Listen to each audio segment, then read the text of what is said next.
Assalamualaikum. How are you kids? Hope you all are fine. Today we are going to learn activity book of English. Open page number 5. यहाँ पे हमें pictures दी हुई हैं.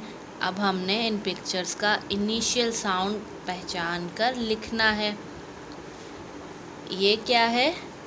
Apple. Apple का starting sound क्या होता है? ए Apple. ए लिखना आता है ना आपको? चलिए मेरे साथ लिखिए. Make a curve, go up, come down, turn a little. अब ये क्या है? Ball.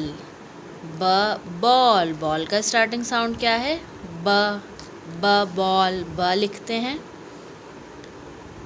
Come down and down, go up, turn around. अब हमारे पास बुक है. बुक का स्टार्टिंग साउंड क्या है? बुक. यहाँ पे भी हम ब लिखेंगे इस तरह.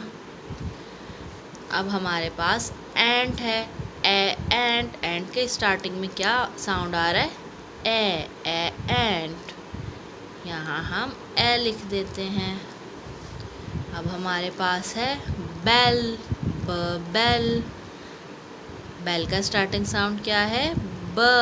यहाँ हमने ब लिख दिया. आपने भी ऐसे ही पूरा पेज करना है. अल्लाह हाफ़िज़.